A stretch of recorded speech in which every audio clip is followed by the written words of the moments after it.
Bismillahirrahmanirrahim. Assalamualaikum warahmatullahi wabarakatuh. Waalaikumsalam Eh, warahmatullahi wabarakatuh. Terima kasih atas waktu dan kehadirannya. Kita ketemu setelah beberapa waktu ya.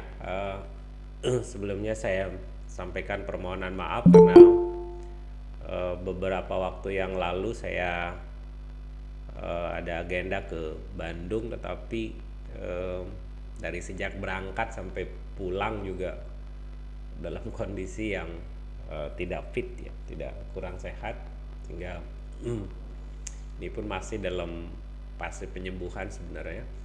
Eh, kita lanjutkan sesi kuliah kita. Mungkin saya nggak tahu eh, kita akan melaksanakan ujian semester itu di bulan keberapa, tetapi di awal saya sudah sampaikan bahwa mekanisme pelaksanaan kegiatan kuliah kita lakukan lewat dua pendekatan. Yang pertama adalah sesi kelas, yang kedua adalah sesi praktis, pelaksanaan proyek untuk bazar yang eh, tugasnya sudah juga saya pikir sudah jelas saya sampaikan, sehingga kemudian sesi-sesi kelas yang kita lakukan pada setiap hari Jumat itu lebih fokus pada upaya membedah persoalan-persoalan yang kalian temukan eh, di lapangan.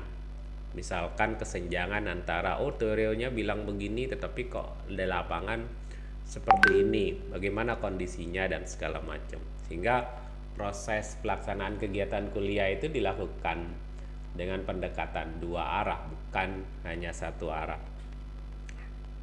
Nah, tentu ini juga saya tidak akan banyak intervensi ya, karena kontrak kesepakatan yang saya sampaikan di awal itu juga sudah jelas bahwa laporan ya, akun ya, itu dibuktikan nanti di screenshot di laporannya.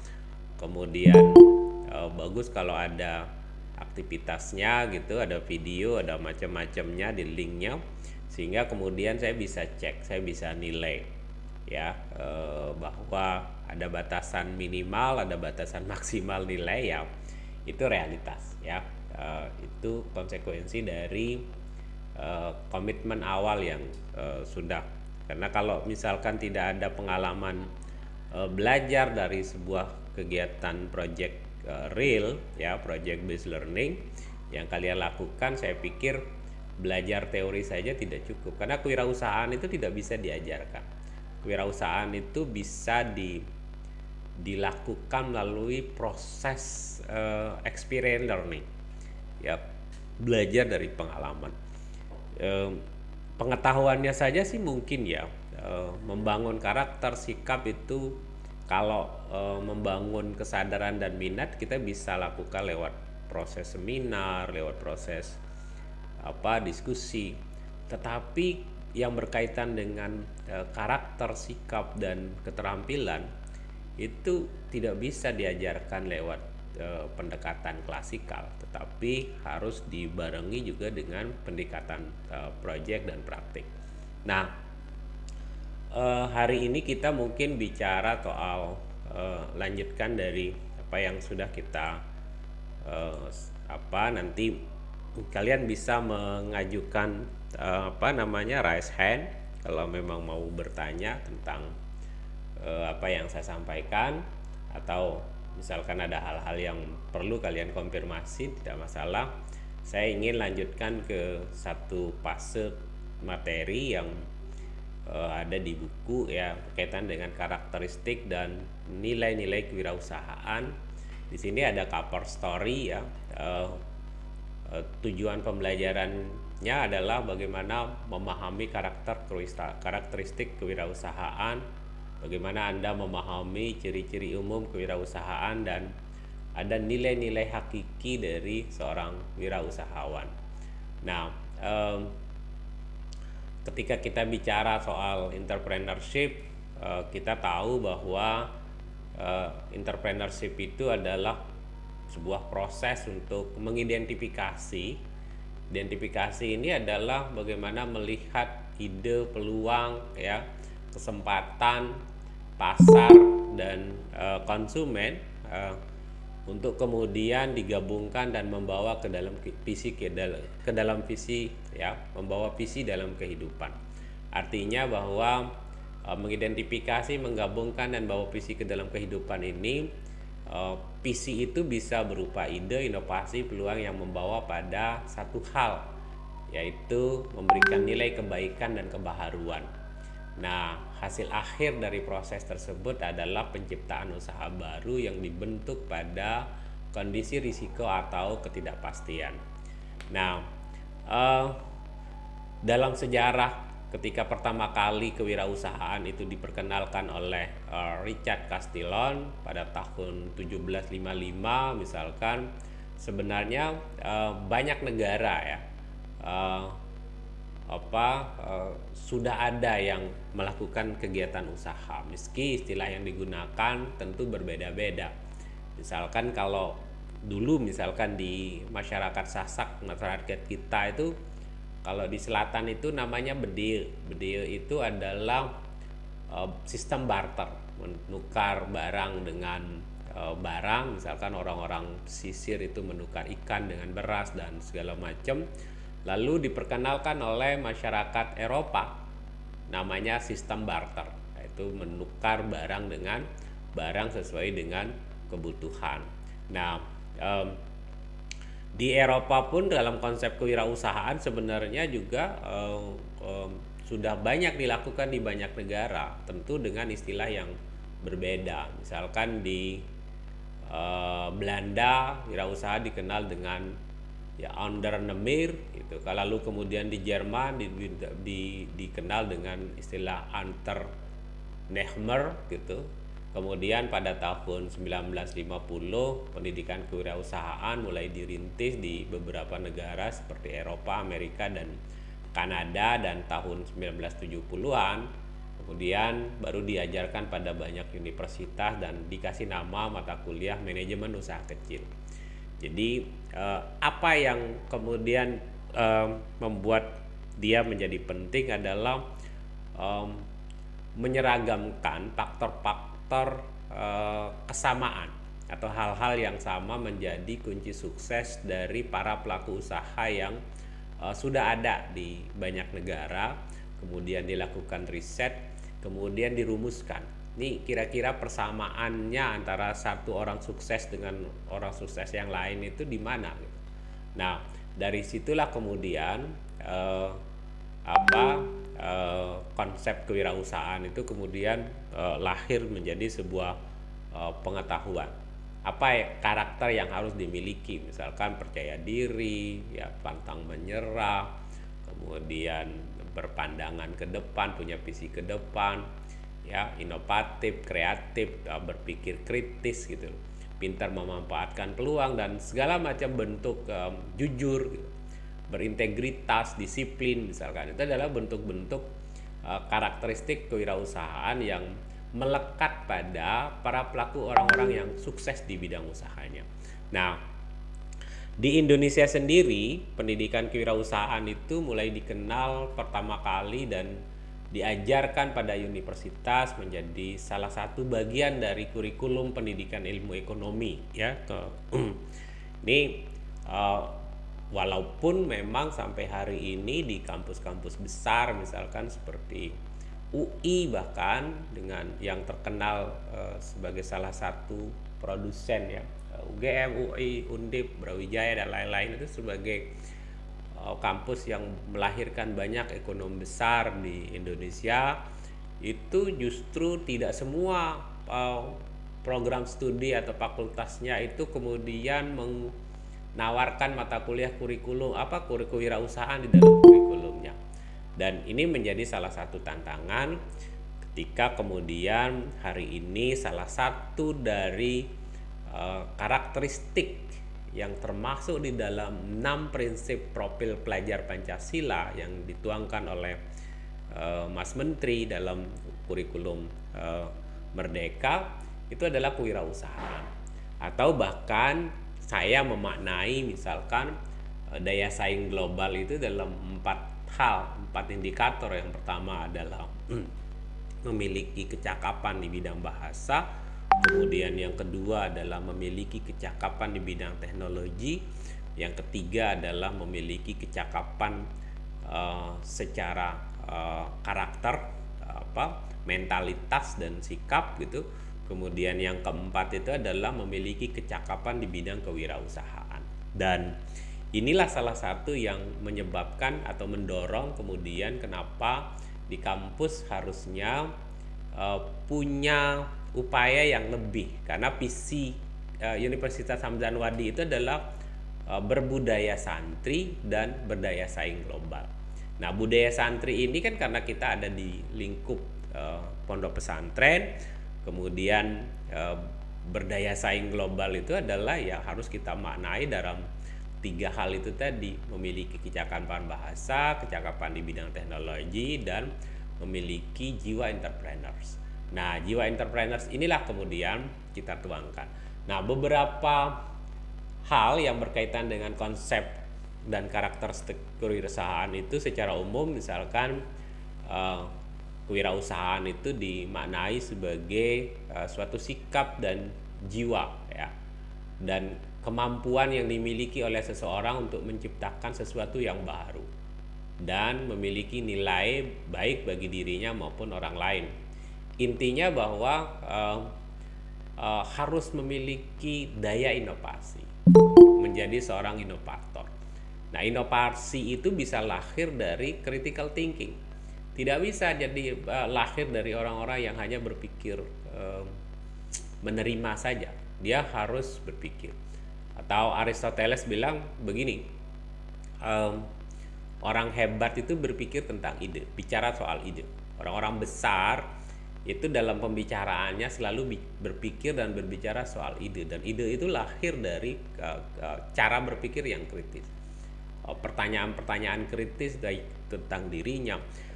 Jadi kalau kalian membaca biografi para nabi, para rasul misalkan, ketika mereka akhirnya menemukan konsep diri dan ketuhanan itu, sadar bahwa dia adalah utusan yang maha kuasa gitu, itu kan karena sikap kritisnya terhadap eksistensi dirinya dan dunia gitu, atau apa yang ada di sekitarnya, sehingga itu yang membawa dan mendorong dia untuk bisa sampai pada tujuan. Nah, inovasi itu juga begitu, lahir dari sebuah proses berpikir yang kritis tentang banyak hal ya. Dia tidak hanya sekedar menerima lalu kemudian apa gitu. Nah, pada masa lalu konsep kewirausahaan dalam bahasa Inggris itu disebut dengan entrepreneurship, juga dikenal istilah between taker atau go between ya, biasa digunakan untuk menggambarkan seorang aktor yang memimpin sebuah proses produksi ya. Kemudian beberapa ahli lalu mendefinisikannya berbeda tentang kewirausahaan ya. Salah satunya misalkan kewirausahaan sebagai suatu nilai yang diwujudkan dalam perilaku yang dijadikan sebagai dasar dan sumber daya tenaga penggerak tujuan, siasat, kiat, proses, dan hasil aktivitas bisnis. Dalam konsep lain misalkan Drucker atau Zimmerer itu mendefinisikan kewirausahaan sebagai kemampuan untuk menciptakan sesuatu yang baru dan berbeda yang dilakukan melalui sebuah proses penerapan kreativitas dan inovasi dalam rangka memecahkan persoalan, menemukan peluang untuk memperbaiki kehidupan. Nah, ini nanti kalian bisa baca ya. Nah, karakteristik dan watak kewirausahaan itu seperti apa? Misalkan yang pertama adalah percaya diri, ya, memiliki kepercayaan diri yang kuat, ketidaktergantungan terhadap orang lain, dan individualistis. Ya, sikap individualistik dalam satu waktu memang itu penting, karena kalau kemudian dihajatkan untuk menciptakan sesuatu ya, atau gotong royong dalam melahirkan sesuatu juga menjadi kebutuhan misalkan ya, berorientasi pada tugas dan hasil. di mana kebutuhan untuk berprestasi, berorientasi laba, mempunyai dorongan kuat, energik, tekun, dan tambah tekad kerja keras serta inisiatif ini kemudian menjadi sesuatu yang penting dalam seorang wirausahawan. Lalu kemudian apa? Risk taker, berani mengambil risiko atau menyukai tantangan. Ya, ini tentu kita tidak semua berani, punya keberanian misalkan. Tetapi terlalu berani juga, apa yang menyebabkan mata kuliah kewirausahaan itu kemudian menjadi penting. Meminimalisasi risiko kegagalan karena kurangnya perencanaan.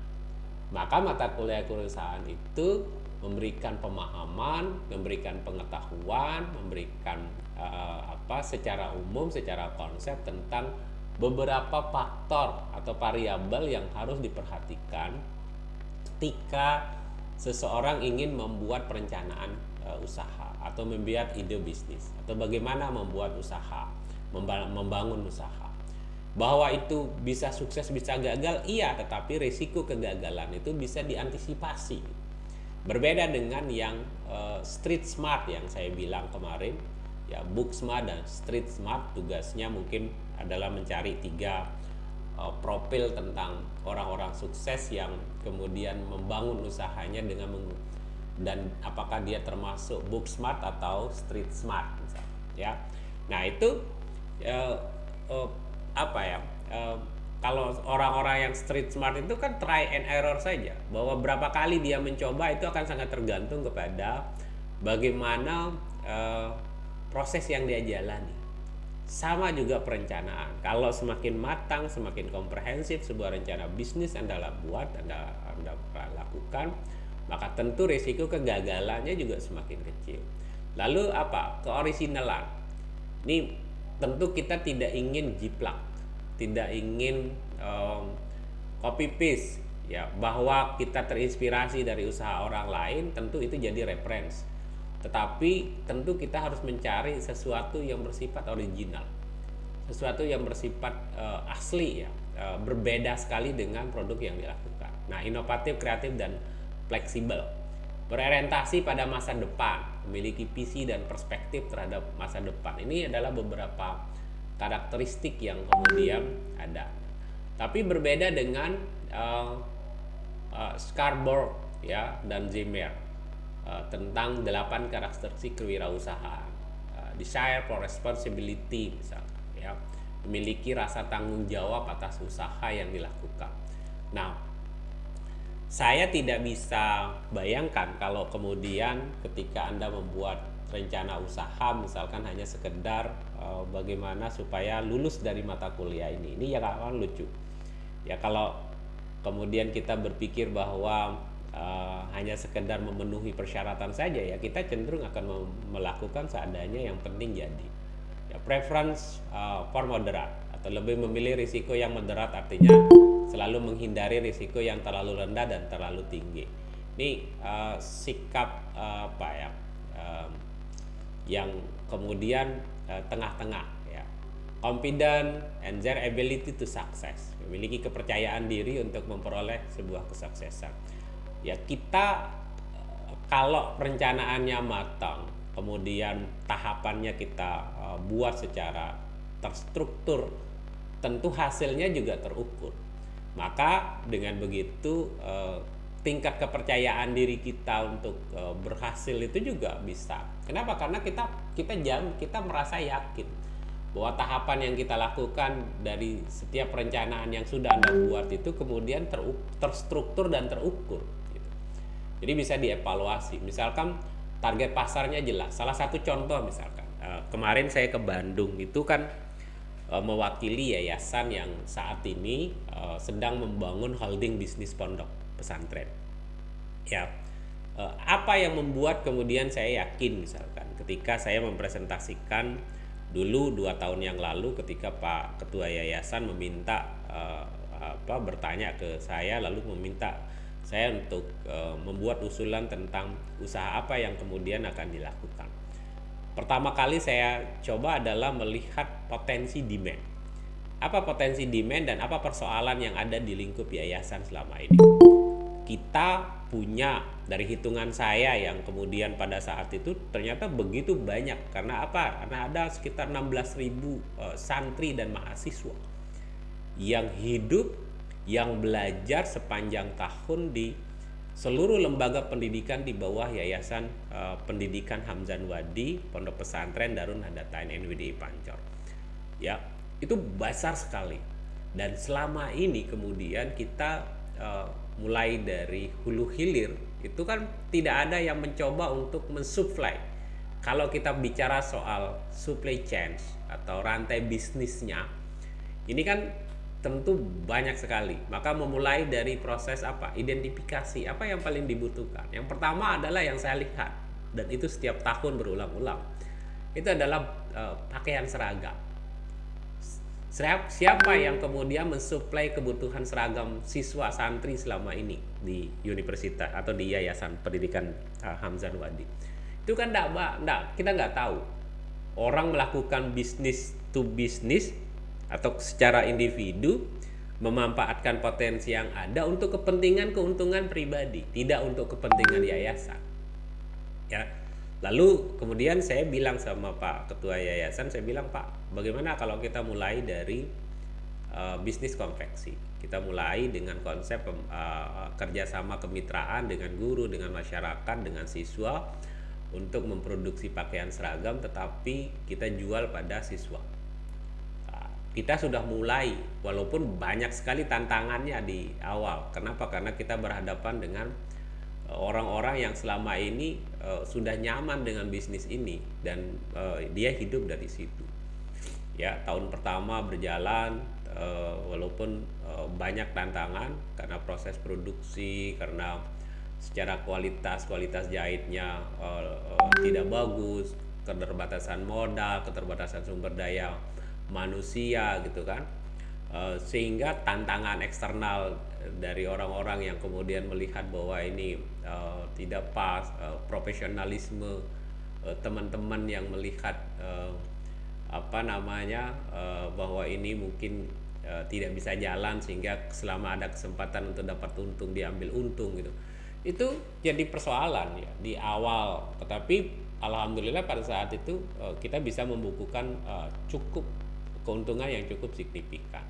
Di tahun kedua masih banyak pelajaran. Alhamdulillah di tahun ketiga ini sudah mengalami kemajuan yang luar biasa. Kenapa? Akhirnya kita menemukan sebuah konsep teaching factory dalam proses pembelajaran kewirausahaan kepada santri, terutama anak-anak SMK, itu belajar sambil bekerja memproduksi baju seragam yang real. Jadi dia tidak praktik untuk produk-produk yang bahan-bahan yang tidak nyata. Dia praktik langsung pada dunia usaha yang nyata untuk memproduksi seragam yang dia punya. Dan alhamdulillah cukup bagus. Kemudian tahun ini juga kita mulai menjalankan unit usaha percetakan. Kita cetak buku tulis, kita cetak rencananya mau mendorong guru untuk bikin LKS dan bahan ajar sendiri, yang itu kalau dihitung sirkulasi perputaran uangnya selama dalam kurun waktu 1 tahun itu di atas 10 miliar. Bayangkan itu kemudian dibelanjakan keluar dan tidak ada sirkulasi untuk meningkatkan kesejahteraan guru dan pegawai di lingkup yayasan. Kemudian tahun ini juga kita sudah punya produk air minum dalam kemasan. Mereknya Nahda Mineral Water. Itu sudah launching di bulan Ramadan kemarin. Izinnya juga sudah keluar, sehingga kemudian sekarang proses produksinya juga untuk memenuhi seluruh kebutuhan air minum di seluruh unit lembaga pendidikan di kampus itu, di yayasan itu kemudian harus menggunakan Nahda Mineral Water. Ya cukup signifikan. Kenapa? Karena air itu ada 16.000 orang, ada 2.000 orang yang berkunjung ke makam pahlawan, lalu kemudian ada banyak event kegiatan yang dilakukan di lingkup yayasan yang setiap kegiatan itu membutuhkan air minum. Sehingga kalau kemudian kita hitung-hitung ya cukup signifikan, cukup potensial secara bisnis. Maka dengan bekerja sama dengan perusahaan air itu kita bisa produk merek sendiri, lalu kemudian kita jual untuk bisnis ini. Kemudian ada juga Nahda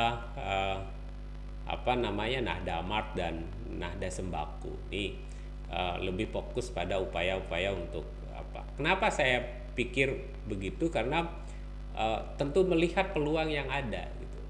Melihat bahwa saya cukup confident, karena saya bisa ukur. Kalau kemudian ini dilakukan secara serius dan profesional, kalkulasi keuntungannya cukup besar. Dan kemarin alhamdulillah kita masukkan proposal ke Kementerian Agama, ada program inkubator bisnis pondok pesantren, dan kita mengajukan pengembangan usaha, dan alhamdulillah dapat sekitar 400 juta bantuan untuk membangun rumah pemasaran, Bali pemasaran untuk seluruh produk. Dan yang unik itu adalah bagaimana koperasi itu menjadi semacam lembaga crowdfunding, ya, penghimpun dana untuk menjalankan seluruh kegiatan usaha yang dimiliki oleh yayasan. Sehingga fungsinya yayasan itu bangun unit usahanya, lalu kemudian secara potensi, kemudian nanti yang mengelola pemasaran dan mensuplai kebutuhan pembiayaannya itu dilakukan oleh koperasi, di mana dalam koperasi itu seluruh guru, dosen, pegawai yang ada di lingkup yayasan itu menjadi anggota, sehingga sirkulasi keuntungan itu sesuai dengan tujuan dari, oleh, dan untuk, ya. Karena apa? Karena yang membiayai ya warga, guru, dosen, pegawai yang ada di yayasan, lalu kemudian nanti yang memasarkan juga koperasi. Dari kegiatan pemasaran itu dia dapat fee, ya, jasa pemasaran 5% dari setiap produk, dari harga setiap produk. Lalu kemudian dia juga dapat bagi hasil atas penyertaan modal yang diberikan untuk menjalankan setiap usaha.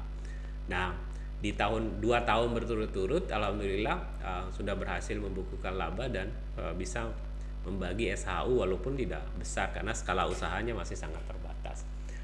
Mungkin kalau ke depan, nah ini yang saya bilang bahwa tentu confident in their ability to success itu kemudian menjadi sesuatu, ya, kalau kita bisa ukur, ya, kalau kita bisa membuat perencanaan, mampu melihat peluang yang ada itu secara baik. Lalu kemudian apa? Desire for immediate feedback, ya, selalu menghendaki umpan balik dengan segera, ya. Proses untuk melakukan feedback, ya, refleksi secara terus menerus itu, ya, nggak mungkin ada perencanaan yang betul-betul sempurna, ya, sukses, ya, perfect, tidak ada. Selalu ada plus minus yang hingga kemudian kita harus lakukan refleksi secara berkala.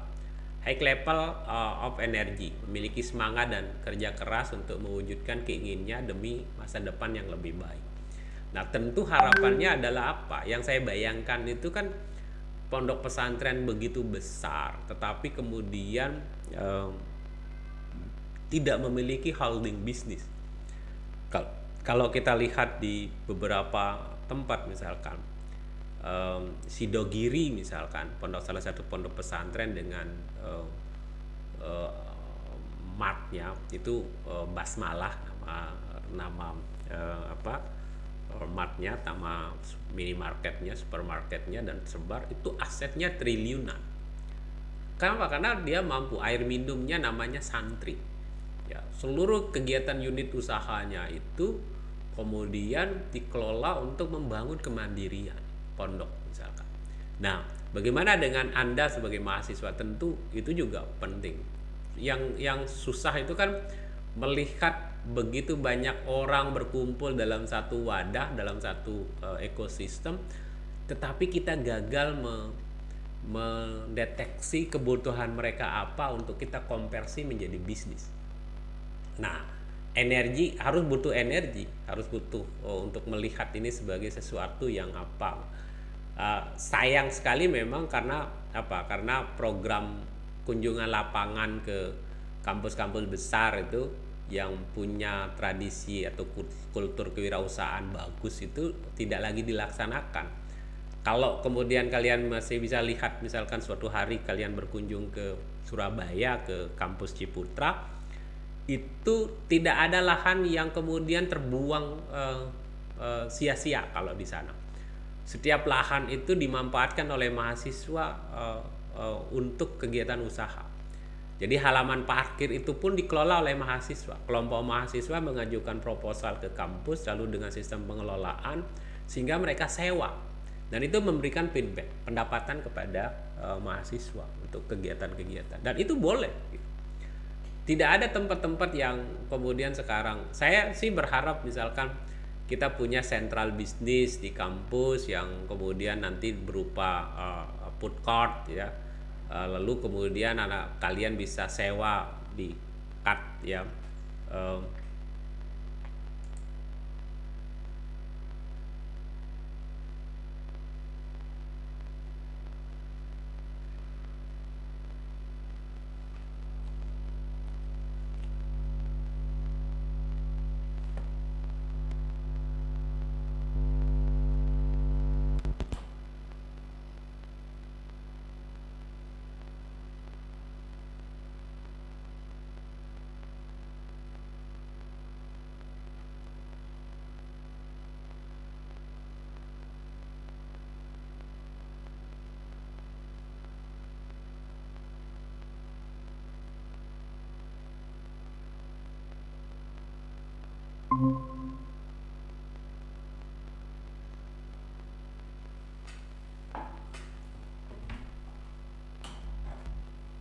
Oke, sorry. Eh, Keputus ya.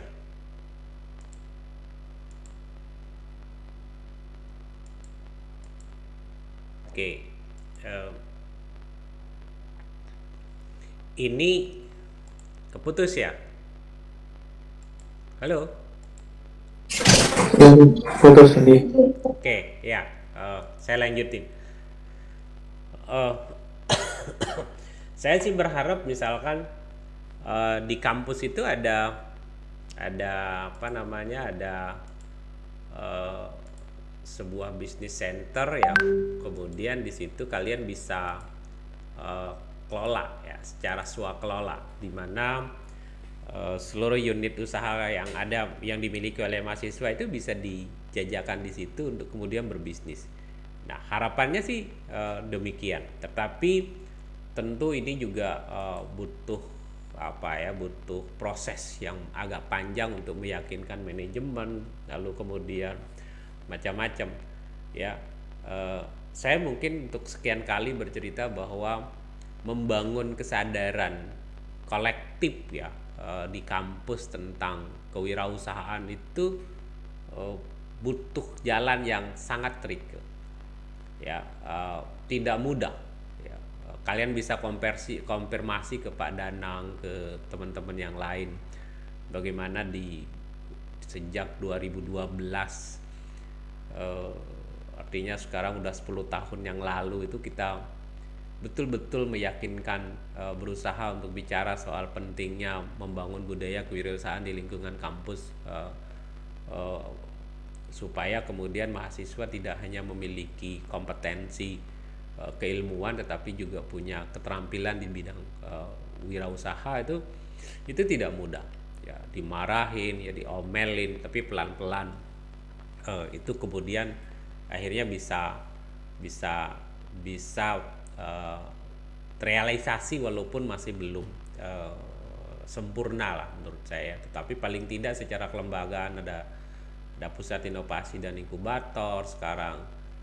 Kita sudah tidak lagi, atau banyak mahasiswa yang mulai terbangun kesadarannya untuk mengadakan kegiatan-kegiatan yang bertema kewirausahaan di kampus misalkan ya. Ada BI masuk, ada BI Corner, ada Genbi, ada kompetensi-kompetensi kewirausahaan, kompetisi ya, yang berkaitan dengan kewirausahaan yang kemudian diikuti oleh mahasiswa. Itu juga sebuah hal yang menurut saya juga menjadi indikator bahwa kesadaran kita tentang pentingnya kewirausahaan itu semakin besar.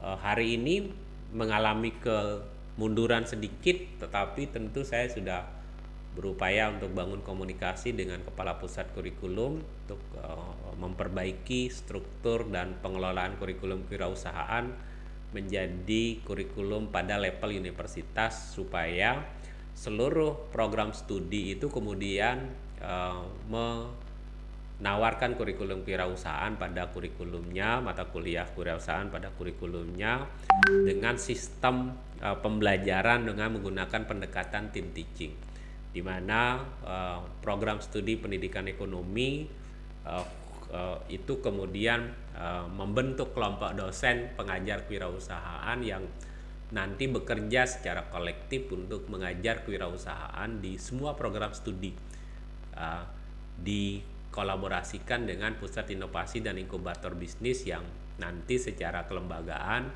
akan melakukan kegiatan mentoring terhadap mahasiswa atau kelompok mahasiswa dalam rangka memberikan pembelajaran untuk melakukan kegiatan-kegiatan proyek nyata dalam praktik kewirausahaan, yang nanti juga menjembatani interaksi dengan para praktisi, para pemangku kebijakan yang ada, supaya kemudian pemahamannya lebih komprehensif.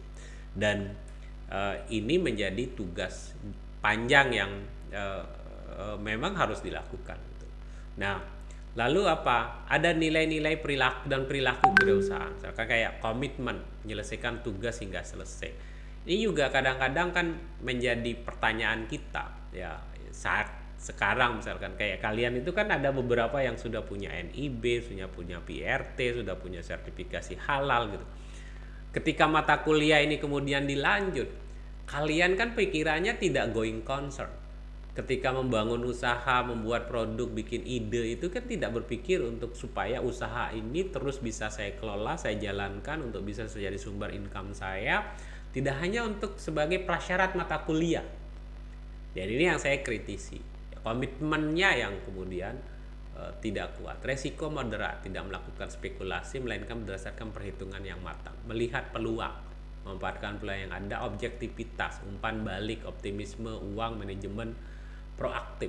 Ini beberapa yang kemudian tadi kalau kita berbicara soal apa, ada kesamaan nilai-nilai atau karakteristik yang harus dimiliki oleh seorang entrepreneur. Nah, apa ciri-ciri umumnya? Memiliki motif berprestasi, perspektif ke depan, kreativitas tinggi, sifat inovasi tinggi, ya, komitmen terhadap pekerjaan, tanggung jawab, keberanian menangani risiko. Nah, hal-hal yang menurut saya kemudian memiliki nilai yang sama atau hal-hal yang mirip dengan semua ahli tadi mengatakan hal yang sama, sehingga kemudian Anda harus punya nilai dari sini. Nah, dari apa yang sudah saya sampaikan tadi, kira-kira ada yang mau disampaikan enggak? Ada pertanyaan, ada diskusi enggak? Silakan. Rugi loh kalau enggak ngomong. Jadi salah satu ketika saya ketemu sama mahasiswa yang sudah jadi alumni dan dia bekerja di sebuah perusahaan gitu, kemudian salah satu pertanyaannya itu gini, Pak, dulu waktu kuliah itu saya lebih banyak diam, tidak banyak bicara. Lalu ketika saya bekerja ini, saya termasuk orang yang beruntung. Kenapa pada saat wawancara saya tidak terlalu mampu menjawab atau mampu mengungkapkan apa yang kemudian penting untuk saya sampaikan, yang menjadikan saya harus dipilih di perusahaan. Tetapi beruntungnya karena saat itu kompetisinya juga tidak terlalu tinggi, karena secara kualitas hampir sama. Tetapi ketika saya masuk bekerja, lalu kemudian dituntut untuk lebih banyak melakukan interaksi dengan banyak orang, lebih banyak berbicara, lebih banyak meyakinkan atasan dan segala macam, saya menyesal. Kenapa? Karena saya tidak banyak melatih diri ikut terlibat di dalam seluruh kegiatan kuliah yang kemudian disampaikan oleh dosen. Padahal banyak ruang untuk berdiskusi, banyak ruang untuk kemudian bertanya, banyak ruang untuk kemudian berbagi tentang apa yang saya tahu, apa yang saya kurang pahami, untuk menambah pemahaman saya. Itu tidak saya lakukan, dan jujur saya menyesal, Pak. Sehingga dia intens komunikasi, kalau ada apa-apa dia bertanya, kenapa kamu bertanya sekarang? Ya karena saya menemukan node-nya, link-nya. Kalau dulu saya kadang, karena mungkin saya tidak banyak baca, tidak banyak berinteraksi dengan isu-isu itu, sehingga saya kekurangan bahan untuk bertanya, Pak.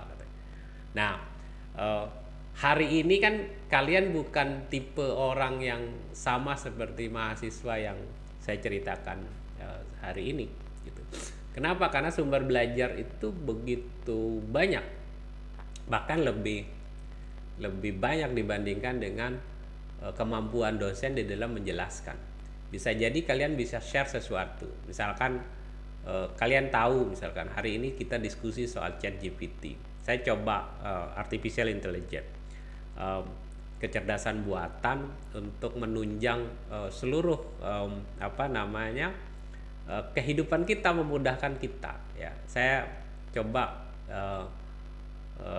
bikin perintah, minta tolong buatkan saya skrip, ya, skrip iklan kopi, merek kopi Rasa Mantap. Jadi dia bikinkan skripnya luar biasa, hal yang kemudian mungkin secara pribadi saya tidak pikirkan.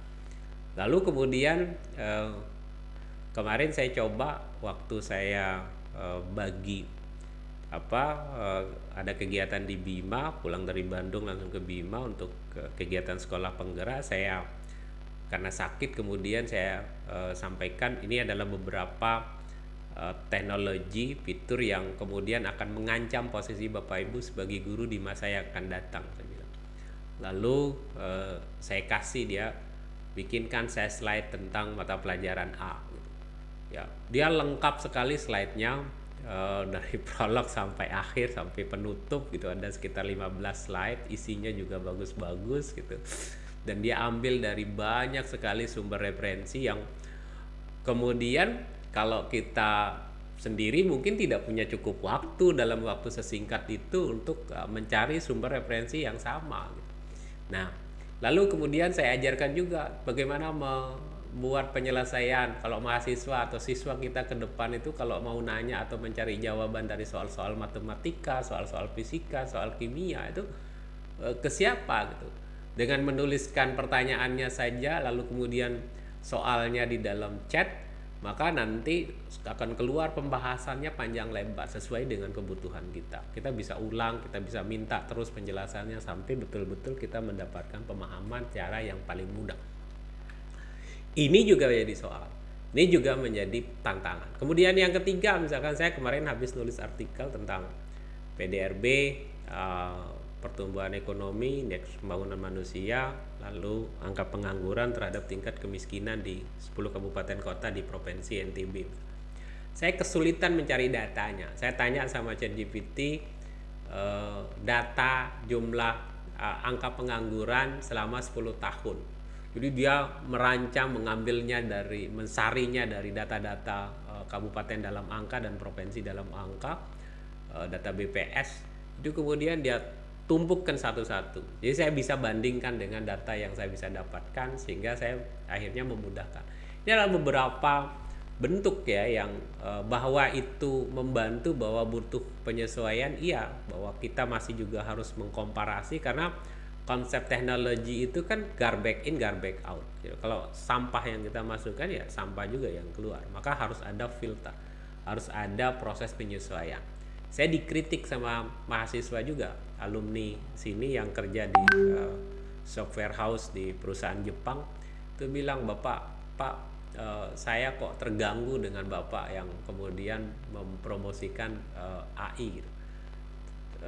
Di mana moralitas, di mana sisi etika? Saya selalu menjadikan Bapak sebagai sumber inspirasi dan referensi. Saya ketawa, ini realitas, saya bilang.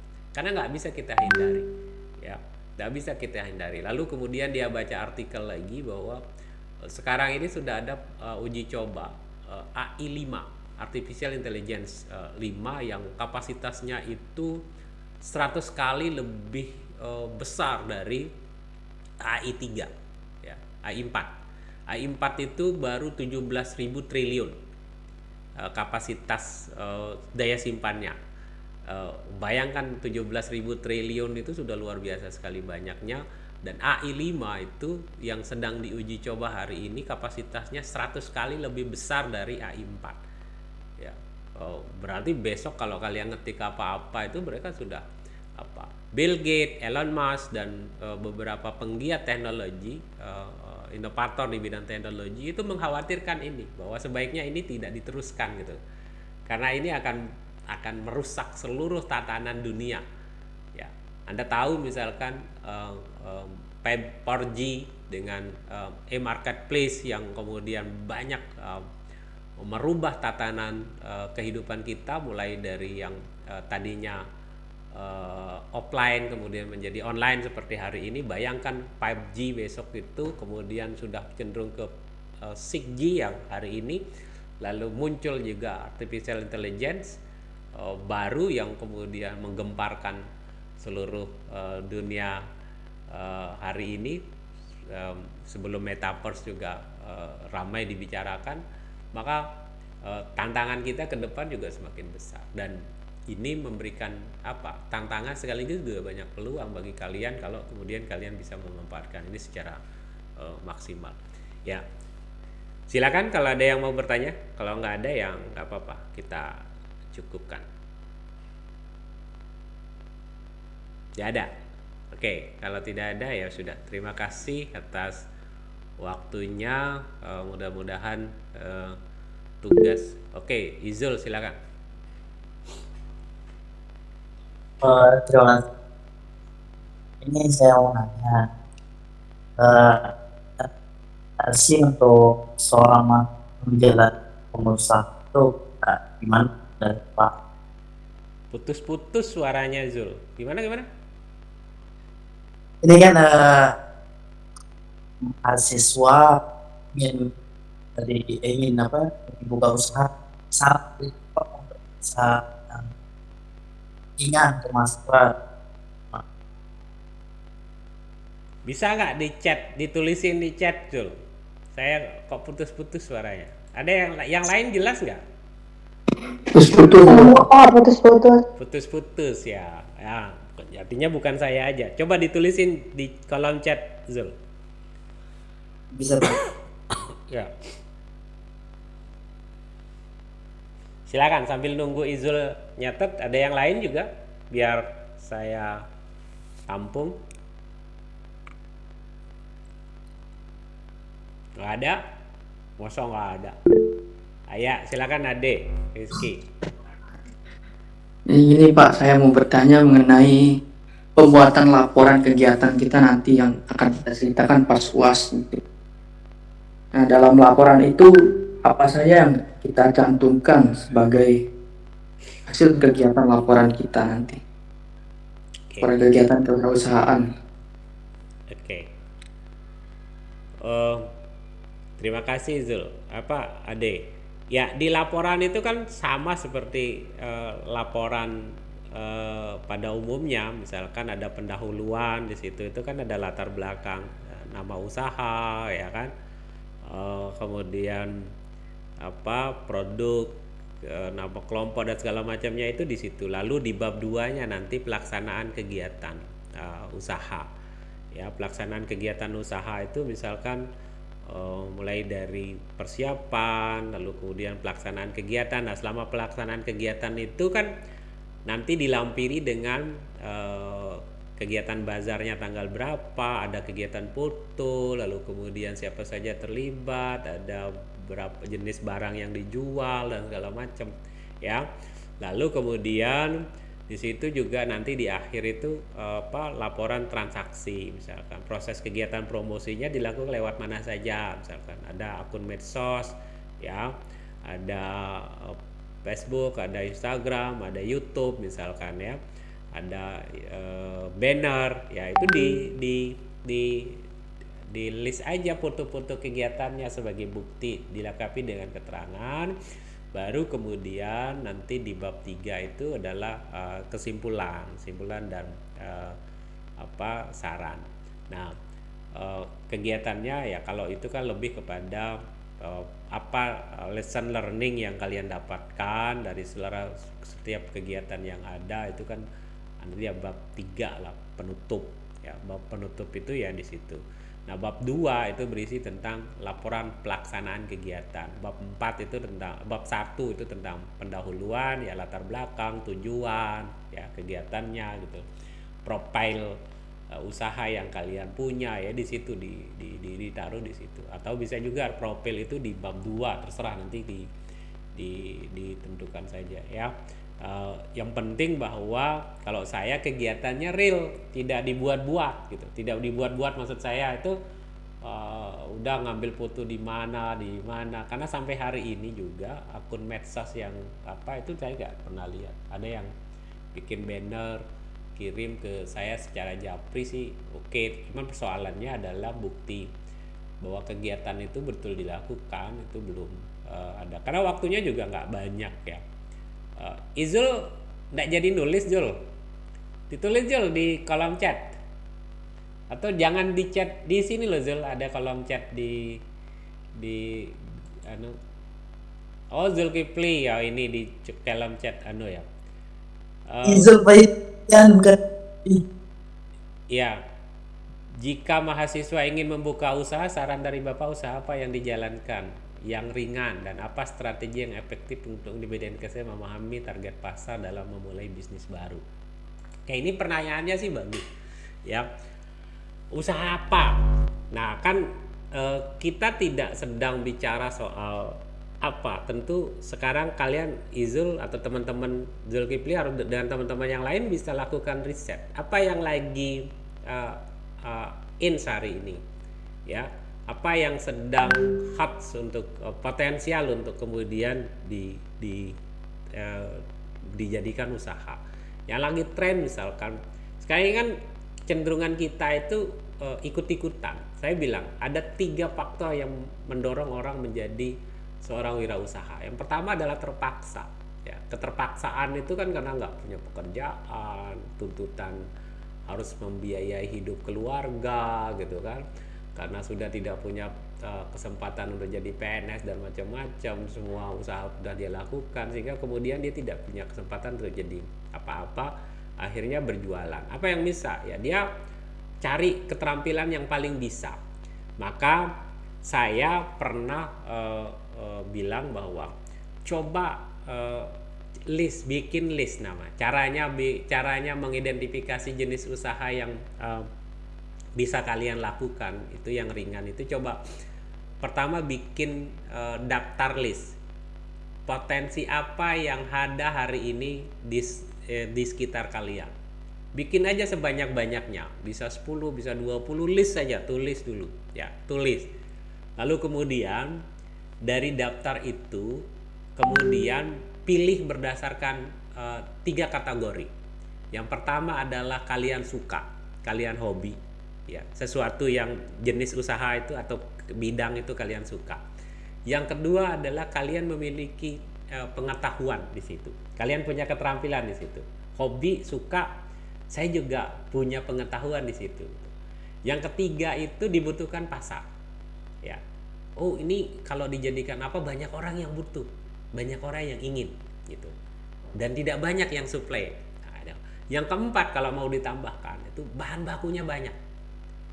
Jadi ya sudah, ada 4 faktor variabel itu kemudian digunakan. Nah, mana yang memiliki komponen paling lengkap, udah kalian suka, kamu pernah pengetahuan, lalu kemudian dibutuhkan banyak orang, lalu kemudian bahan bakunya banyak, tersedia cukup banyak. Nah, list juga begitu kalian list, nanti kalian coba bikin nilai. Misalkan komponennya bisa 4, 5, 3, 2, 1. Nanti sebelumnya mungkin saya pernah ajar. Nanti saya kirimin modul yang pernah saya buat tentang ide dan perencanaan bisnis. Ya. Nah, nanti ketika kalian sudah, mana di antara apa yang paling skornya paling banyak? Pilih 3 saja, kemudian kalian coba. Ya, lihat. Nah, nanti apa? Segmen marketnya, mana yang lebih besar? Ya, mana yang paling banyak? Repeat order, potensi repeat ordernya berapa banyak misalkan? Tingkat kompetisinya berapa banyak?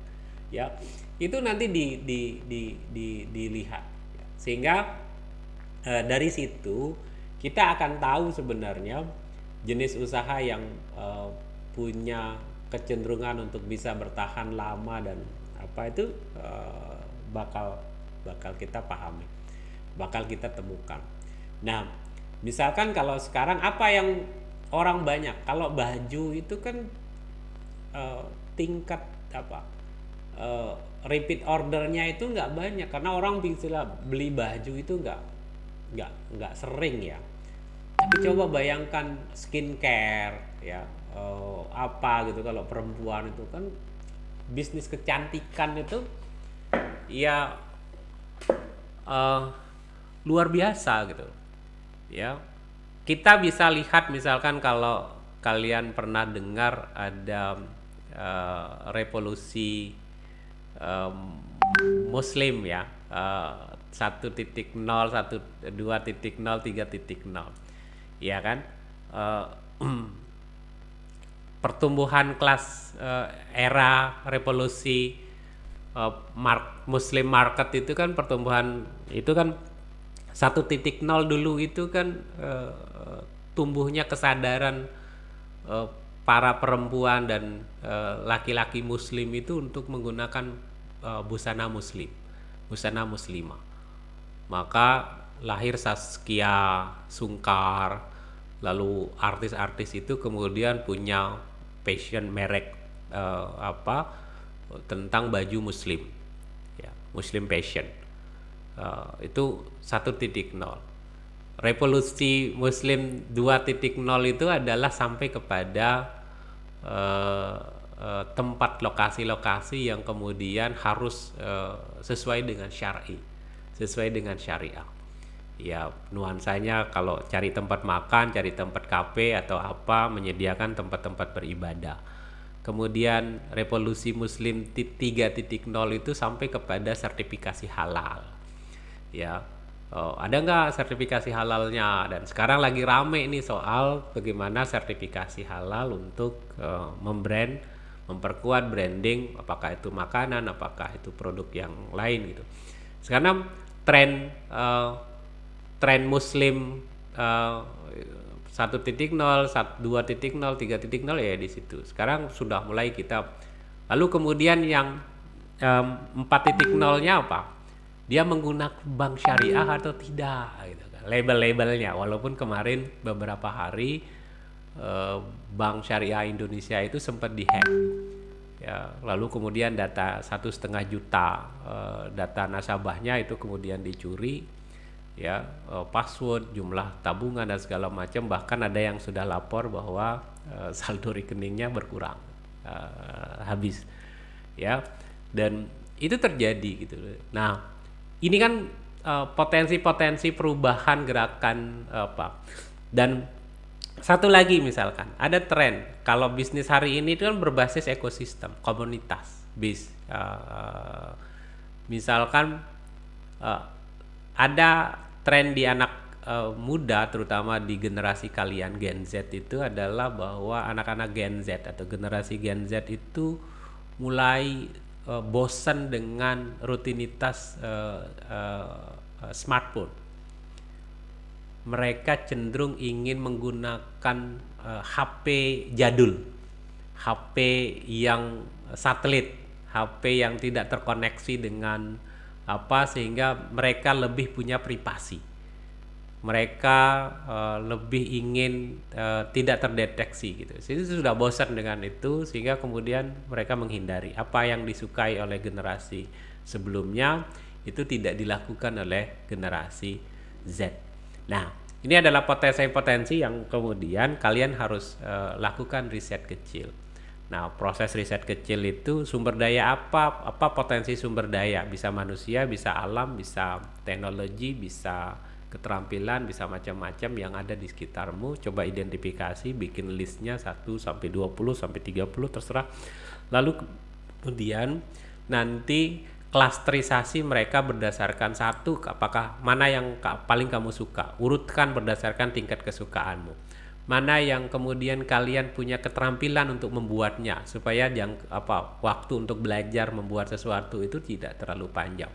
Mulai dari yang paling ahli sampai yang tidak punya pengetahuan sama sekali. Kemudian yang ketiga itu mana yang kemudian paling banyak dibutuhkan oleh orang. Market size-nya itu berapa banyak. Mulai yang paling besar sampai ke yang kecil.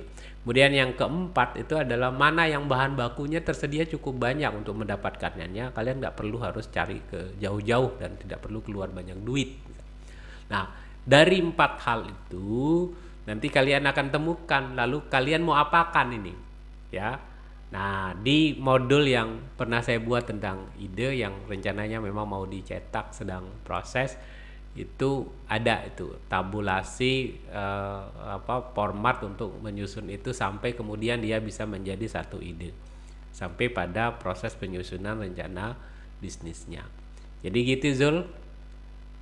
Ada pertanyaan lagi? Udah jelas?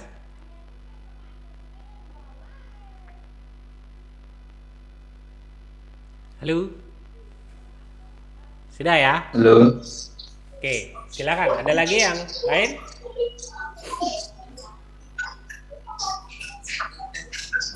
Gak ada? Ishak? Mau tanya? Sedikit menyampaikan Bapak bisa. Silakan. Oke, terima kasih yang saya hormati Pak Dr. Ahmad Ali yang sebagai moderator, sebagai pembimbing hari ini. Sedikit menyampaikan Bapak terkait dengan prodi kita di ekonomi. Mungkin di ekonomi sangat berpotensi untuk teman-teman membangun kewirausahaan, Bapak. Nah, saking banyaknya teori dari dosen-dosen yang diberikan kepada mahasiswanya, tapi ruang diberikan untuk mahasiswa itu setahun belakangan ini saya lihat itu tidak ada, Pak. Jadi yang menjadi lirikan saya pertama di prodi ekonomi itu letaknya di koperasi, Pak. Nah, gimana koperasi ini bisa hidup? Koperasi ini dihidupkan kembali, itu bahasanya dimanfaatkan untuk berwirausaha, Bapak.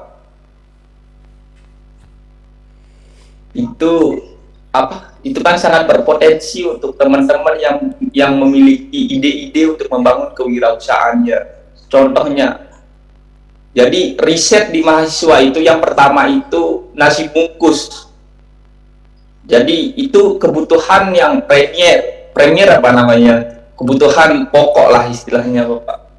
Itu kan sangat diperlukan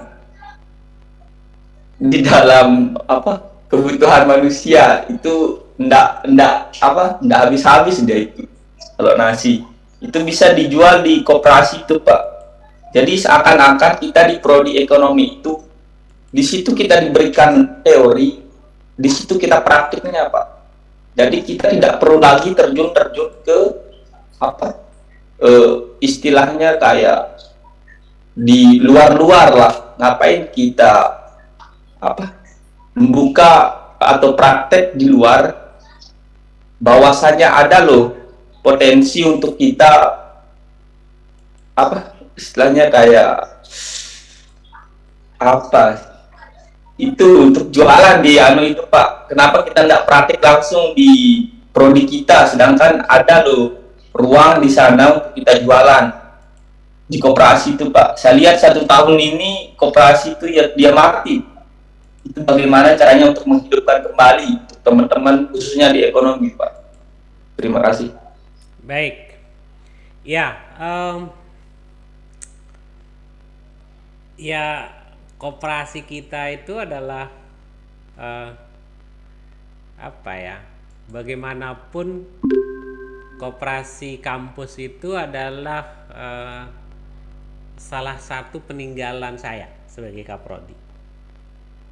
Dia berdiri ketika saya jadi kaprodi, ya, di kurun waktu sekitar 2008 sampai 2012. Ya, tidak mudah mendirikan koperasi adik-adik. Kenapa? Karena eh, pada saat itu ya saya bilang tadi, nyebut kewirausahaan saja itu terasa asing di kampus itu. Nah, eh, perjalanannya juga cukup sampai kemudian dikasih lokasi itu. Itu adalah sebuah proses yang panjang. Lalu kemudian dia pasang surut, pernah punya modal hilang, bangun lagi hilang lagi gitu. Nah, beberapa waktu yang lalu saya minta supaya kemudian koperasi itu dibadan hukumkan, diurus badan hukumnya, kemudian sehingga dia bisa layak dapat program bantuan dari pemerintah, pendampingan dari dinas koperasi kalau ada apa-apa gitu kan. Nah, tapi saya tidak tahu entah kenapa Pak Danang, Pak Dr. Oji sepertinya tidak mau, ya, tidak menindaklanjuti itu. Bahkan dalam kapasitas saya sebagai kepala pusat karir waktu itu, saya mau take over koperasi itu tidak lagi di bawah Fakultas FISE atau di bawah program studi ekonomi, tetapi di bawah universitas yang saya handle langsung, saya kelola langsung, untuk kemudian mendorong supaya seluruh mahasiswa di kampus itu kemudian tergabung dalam koperasi, menjadi anggota, sehingga ruang untuk berdialektika, ruang untuk berdiskusi, ruang untuk berdebat tentang bisnis, tentang kewirausahaan itu kemudian bisa terjadi. Tetapi oleh Pak Dr. Oji waktu itu tidak mau, tidak boleh katanya. Ya sudah, saya tidak bisa paksakan juga. Nah, saya setuju, tapi saya nggak tahu juga nih kalau beberapa waktu terakhir ini kemudian dia tidak jalan. Mungkin nanti lewat HMPS, lewat BEM, itu bisa dikomunikasikan dengan Pak Danang untuk bisa diaktifkan kembali. Sayang, memang betul kalau saya sayang sekali kalau kemudian itu tidak diaktifkan sebagai media pembelajaran, karena bagaimanapun ya di kegagalan itu juga ada pembelajaran kalau misalkan mau belajar dari situ. Mudah-mudahan nanti saya coba sampaikan juga ke Pak Danang, teman-teman juga yang tergabung di untuk menghidupkan kembali supaya kemudian ada instrumen. Ya, dulu saya minta, kemarin itu ada yang beberapa mahasiswa yang pernah ikut magang di saya di Balai Covid Indonesia, lalu kemudian saya kirim ke BLKI untuk ini lagi ada kesempatan ini. Kalau misalkan nanti ada, kemarin saya diskusi sama Pak Danang, ada nggak kelompok mahasiswa yang kemudian bisa dapat penugasan akhir untuk ikut program vokasi, apakah barista, apakah kemudian pastry, apakah kemudian bakery gitu di BLKI. Nanti selama 2 bulan nanti dia dapat sertifikat, kemudian kegiatannya bisa dikonversi menjadi nilai, menjadi mata kuliah atau menjadi tugas akhir di beberapa mata kuliah, tentu dengan sertifikat yang dia bawa gitu. Nah, karena sertifikatnya dapat sertifikat BSNP. BSNP itu berlaku internasional. Sehingga kalau kemudian kalian bawa keluar pun itu diakui dan disejajarkan sebagai sertifikat keahlian yang berpengaruh terhadap penghasilan. Dan anak-anak yang magang di kami, di saya dulu itu sekarang sudah bisa bekerja, bisa mendapatkan penghasilan sambil tetap melaksanakan kegiatan kuliah. Mereka cukup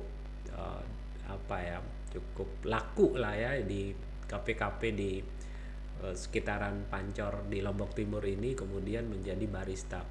Dan saya pikir belajar dari situlah kemudian kalian bisa memahami banyak hal terkait dengan bagaimana tata kelola, bagaimana manajemen usaha dan segala macam. Di kampus saya diminta juga untuk buka sebenarnya, cuman saya lihat ekosistemnya masih belum bagus banget, sehingga mungkin butuh waktu lagi lah untuk meyakinkan supaya itu bisa terjadi. Tapi secara prinsip koperasi itu saya setuju. Itu nanti saya bantu ngomong, kalian juga bisa sampaikan sehingga kemudian bisa menjadi instrumen. Misalkan dulu koperasi itu pernah bagus zamannya Mulyadi yang sekarang jadi komisioner KPU. Jadi ketua HMPS-nya yang mengelola cukup bagus, lalu pernah punya aset cukup banyak tetapi kemudian hilang lagi gitu. Ya itulah realitas gitu. Usaha-usaha yang dilakukan itu kemudian hanya sekedar usaha receh, tidak ada yang betul-betul usaha yang apa. Tapi kalau sekarang kalian tertarik, saya juga bisa bantu mungkin menjalankan usaha yang apa gitu. Karena di kantin mahasiswa itu boleh kok sekarang koperasi itu bisa berjualan gitu. Kan di situ sudah ada BEM yang jualan. Nah, sekarang saya diskusi sama Warek 2 kemarin, boleh nggak mahasiswa jualan di situ? Oh, boleh kok, koperasi boleh. Boleh katanya.